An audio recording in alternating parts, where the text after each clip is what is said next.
உலகமே இன்னைக்கு தல அஜித் குமாரை பத்தி பேசுறதுக்கு என்ன காரணம்? ஷாலினி அஜித் குமார் அவ்வளோ தேம்பி தேம்பி அழுதுட்டு இருக்காங்க. அவ்வளோ பெரிய கார் ஆக்சிடென்ட் ஆனதுக்கு அப்புறமாவும் தல அஜித் 2003 ஆரம்பிச்ச கார் ரேஸ் மீதான வெறித்தனமான காதல் இப்போ இவ்வளோ உச்சக்கட்ட பேரும் புகழையும் கொடுத்துருக்குன்னா அதுக்கு என்ன காரணம்ன்றத பார்க்கலாம் வாங்க.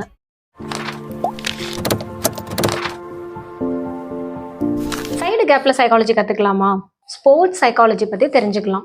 துபாயில் நடந்த 24H என்டியூரன்ஸ் ரேஸில் தல அஜித் குமார் 3வது இடத்தை பிடிச்சு நம்மளோட இந்தியாவுக்கு அவ்வளோ பெருமை சேர்த்திருக்காங்க.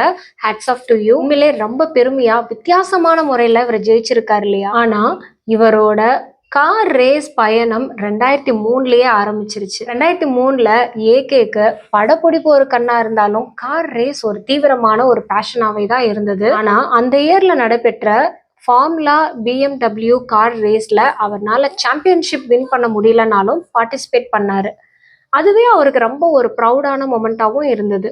ஆனா 2010ல் FIA ஃபார்முலா கார் ரேஸ்லயும் பார்ட்டிசிபேட் தான் பண்ண முடிஞ்சது. பட் ஒரு விடாமுயற்சி விஸ்வரூப வெற்றின்னு சொல்லுவாங்க இல்லையா?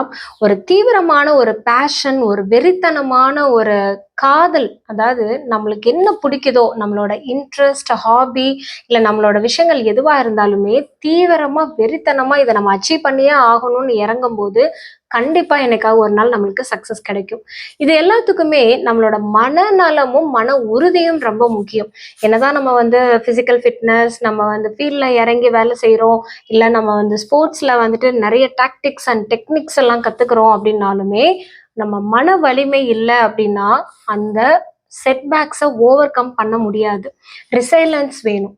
ஏதாவது ஒரு ஃபெயிலியர் ஆகுது, இல்லை நம்மளால வின் பண்ண முடியல, வாழ்க்கையிலையும் நிறைய பேருக்கு போராட்டமான வாழ்க்கையாக தான் இருக்கும். நான் ஏன் தான் வாழ்கிறேன் அப்படிங்கிற மாதிரி தான் இன்னும் ஒரு சில பேர் புலம்பிட்டே தான் இருப்பாங்க. ஏன்னா அவங்களோட வாழ்க்கையில சந்திச்சது எல்லாமே ஒரு தோல்வியாக தான் இருக்கும். இல்லைன்னா என்ன முயற்சி எடுத்தாலுமே அவங்களுக்கு ஒரு சக்சஸ் வராம போராடிக்கிட்டே தான் இருப்பாங்க. என்னடா நான் என்ன ஸ்டெப் எடுத்தாலுமே அதுல ஒரு டிராபேக்ஸ் வந்துட்டே இருக்குது. எல்லாரும் என் கூட படிச்சவங்க எல்லாருமே நல்ல ஒரு வேலையில கல்யாணம் ஆகி செட்டில் ஆயிட்டாங்க, நான் இன்னும் அதே இடத்துலயே இருக்கிறேன். என் கூட ஒர்க் பண்ணவங்க எல்லாம் ப்ரொமோஷன் வாங்கி வேற வேற இடத்துக்கு போயிட்டாங்க, ஓவர்சீஸ்ல எல்லாம் பிளேஸ் ஆயிட்டாங்க. ஆனா நான் இன்னும் அதே நிலைமையில தான் இருக்கேன், அதே சம்பளத்துல தான் 10 வருஷமா நான் குடும்பத்தை ஓட்டிட்டு இருக்கேன். இப்படி எல்லாம் நிறைய கதைகள் நம்ம கேட்டுட்டு இருப்போம். பட் இவங்களுக்கும் முன்னேறி சென்றவர்களுக்கும் என்ன வித்தியாசம்? எல்லாருக்குமே ஒரே மாதிரியான ஆப்பர்ச்சுனிட்டிஸ் தான் வருது. ஆனா வாய்ப்புகளை எப்படி பயன்படுத்திக்கிறாங்கன்றதுலதான் வித்தியாசப்படுறாங்க. ஒவ்வொரு இண்டிவிஜுவலுமே யூனிக்கா தான் இருக்காங்க. ஆனா அவங்க எந்த மாதிரி அவங்களோட யூனிக்னஸை வாய்ப்பு கிடைக்கும் போது இந்த ஸ்கில்ஸை இம்ப்ளிமெண்ட் பண்றாங்கன்றதும் கொஞ்சம் ஸ்மார்ட் ஒர்க்கும் தான் இருக்கு. ஃபுல் ஃபிளெஜ்டா நான் மூவிஸ்ல எல்லாம் நான் நடிக்க மாட்டேன், என்னோட பல வருஷ ட்ரீம், கனவு, இதுக்கு அவங்களோட வைஃபும் ரொம்பவே சப்போர்ட்டா இருந்திருக்காங்க. ஷாலினி அஜித் குமாரும் உங்களோட கனவு, உங்க லட்சியம், உங்க ஆசை இதுதான் அப்படின்னா அதுக்கு தடங்களே இல்லை, என்னோட ஃபுல் சப்போர்ட் உங்களுக்கு தான் அப்படின்னு சொல்லி ஃபேமிலியும் சப்போர்ட் பண்ணியிருக்காங்க. அதனாலதான் ஈஸியா எந்த ஒரு டைவர்ஷனும் இல்லாம ஒரே ஃப்ளோ தாட்ஸோட அவங்களோட இலக்கை நோக்கி ஓட முடிஞ்சது. அதே மாதிரி தான் நம்மளோட லைஃப்லையும் ஒவ்வொரு நியூ இயர் வரும்போதும் ரெசல்யூஷன் எடுப்போம். ஏன் ஒவ்வொரு மாதம் வரும்போதும் நம்ம இந்த மாதம் இப்படி இருக்கணும், இந்த புது ஜாபுக்கு ஜாயின் பண்ணியிருக்கோம், ஸோ இந்த மாதிரிலாம் நம்மளோட டெடிக்கேஷனை நம்ம காட்டணும், டேலண்ட்ஸை வெளிக்காட்டணும், அப்படிலாம் நிறைய நம்ம பண்ணியிருப்போம். ஆனால் எப்படி நம்மளை காட்டிலையும் இன்னொருத்தர் நம்மளை ஓவர்டேக் பண்ணிட்டு போகிறாங்க, நான் செய்யணும்னு நினைச்ச வேலையை இன்னொருத்தர் செஞ்சு நல்ல பேரை தட்டிட்டு போறாங்களே, இது எப்படி அப்படிங்கிறத நீங்களே செல்ஃப் அனாலிசிஸ் பண்ணி பார்த்தீங்கன்னா உங்களோட குறைகள் என்ன. எப்பவுமே நம்மளோட மிஸ்டேக்ஸை நம்ம அக்செப்ட் பண்ணவே மாட்டோம், மற்றவங்கள தான் நம்ம பிளேம் பண்ணிட்டே இருப்போம். அவன் இப்படி பண்ணியிருக்கலாம், அவன் அப்படி பண்ணியிருந்திருக்கலாம் அப்படின்னு. ஆனா நம்ம ஏன் அதை பண்ணலை, நம்ம ஏன் அதை தவறிட்டோம் அப்படிங்கிற செல்ஃப் அக்செப்டன்ஸ் யாருக்குமே இருக்காது. இந்த செல்ஃப் அக்செப்டன்ஸ், நம்ம செஞ்சது தவறு தான், நம்ம இந்த இடத்துல இப்படி ரியாக்ட் பண்ணியிருக்க கூடாது அப்படின்னு நம்ம உணர்ந்தாலே போதும். மற்றவங்களை குறை சொல்லி எந்த பிரயோஜனமும் கிடையாது, அவங்களை குறை சொல்லிட்டு நம்ம மேலே வரணும்னு அவசியமும் கிடையாது. இதுல ஏகேக்கு முக்கியமான ஒரு சைக்கலாஜிக்கல் மோட்டிவேஷன் என்ன தெரியுங்களா?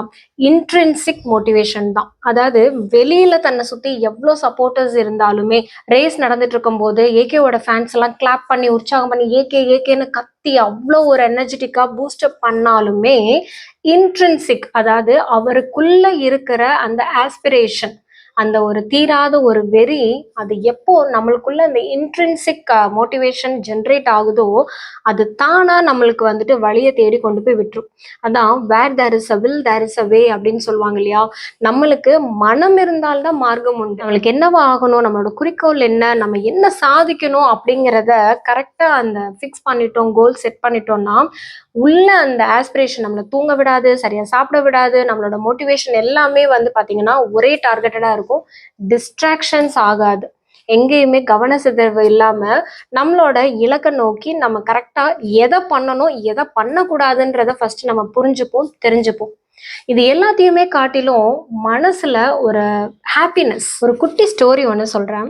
அரண்மனையில மன்னர்கிட்ட இல்லாத செல்வமே கிடையாது. பொண்ணு, பொருள், வைரம், வைடூரியம்னு எல்லாமே இருக்கு. அதையெல்லாம் தாண்டி அவர் வந்து மக்கள் எல்லாருமே ஹாப்பியா இருக்காங்களே, எனக்கு மட்டும் ஏன் அந்த ஒரு மகிழ்ச்சி நிம்மதின்றது இல்லவே இல்லைன்னு வருத்தப்பட்டுட்டே இருந்தாரு. இதை பார்த்த அமைச்சர் வந்து சொன்னாராமா, மன்னரே நீங்க எவ்வளோ ஃபீல் பண்ணிட்டு இருக்கீங்க, 99 கோல்டு காயின் கேம் ஒன்று விளையாண்டு பார்த்துடலாமான்னு கேட்டார். அது என்ன கேம் அப்படின்னுவும், பொறுத்து இருந்து பாருங்க அப்படின்னு சொல்லிட்டு அடுத்த நாள் காலையில அந்த அரசவையில வேலை பார்த்துட்டு இருந்த காவலாளியோட வீட்டு முன்னாடி ஒரு துணி பையில 99 பொற்காசுகள் வச்சிருந்தாரு. கீழே ஒரு பேப்பர்ல வந்துட்டு இதுல 100 பொற்காசுகள் இருக்கு, இந்த துணிப்பையை யார் எடுக்கிறாங்களோ அவங்களுக்கு இந்த 100 பொற்காசுகளுமே சொந்தம்னு எழுதியிருக்கிறாரு. இதை பார்த்த அந்த காவலாளியோட மனைவி ரொம்ப சந்தோஷப்பட்டுட்டு அதை எடுத்துட்டு காவலாளி கிட்ட போய் சொல்றாங்க, இங்க பாருங்க இந்த துணிப்பை நிறைய காசு இருக்குது, இது எல்லாமே நமக்கு தான் சொந்தம் அப்படின்னு சொல்லிட்டு ரொம்ப ஹாப்பியா போய் ஷேர் பண்றாங்க. உடனே அந்த காவலாளியும் சந்தோஷப்பட்டுட்டு அந்த பேப்பர்ல இருக்கிறதெல்லாம் படிச்சுட்டு, ஓகே இந்த டேபிள் மேல அந்த காசெல்லாம் கொட்டி எண்ணி பார்க்கலாம் அப்படின்னு சொல்லிட்டு கொட்டுறாங்க. அப்போ 1 2 3ன்னு எண்ணிட்டு இருக்கும்போது 99 பொற்காசுகள் தான் இருக்கு. உடனே காவலாளி கொஞ்சம் கோவப்படுறாரு, நீ சரியா கொட்டலையா, சரியா எண்ணலையா, அதனால நீ திருப்பி எண்ணு அப்படின்னு சொல்றாரு. திருப்பியும் அவங்க பல முறை எண்ணி பாக்குறாங்க, அதுல 99 பொற்காசுகள் தான் இருக்கு. உடனே அந்த டைம் ஆக ஆக அந்த காவலாளிக்கு பயங்கர கோபமும் டென்ஷனும் ஆயிடுச்சு. அரண்மனைக்கு வேலைக்கு டைம் ஆயிடுச்சு, நான் கிளம்புறேன், நான் சாயந்தரம் வர்றதுக்குள்ள காணாம போன ஒரு பொற்காசு எங்கன்னு தேடி வைக்கணும், நீ சரியா அந்த டேபிள்ல வந்து பொற்காசுகளை கொட்டல, எங்கேயாவது செதறி இருக்கும், நீ வீட்டை பெருக்கு, நான் சாயந்தரம் வர்றதுக்குள்ள அந்த ஒரு பொற்காசை தேடி வைக்கலன்னா நடக்கிறதே வேறன்னு சொல்லி திட்டிட்டு ரொம்ப கோபமா போறாரு. அந்த அன்னைக்கு எப்பவுமே வழக்கமா கூட இருக்கிறவங்க எல்லாம் ஜாலியா பேசிட்டு இருக்கிற அந்த காவலாளி சிடு சிடுன்னு மூஞ்சியை காட்டிட்டு இருக்கிறாரு. இது எல்லாம் கவனிச்சிட்டு இருந்த மன்னர் அப்போ அமைச்சர்கிட்ட கேட்கிறாரு, என்ன ஆச்சு அவருக்கு அப்படின்னு கேட்கும் போதுதான் அமைச்சர் தெளிவா எக்ஸ்பிளைன் பண்றாரு.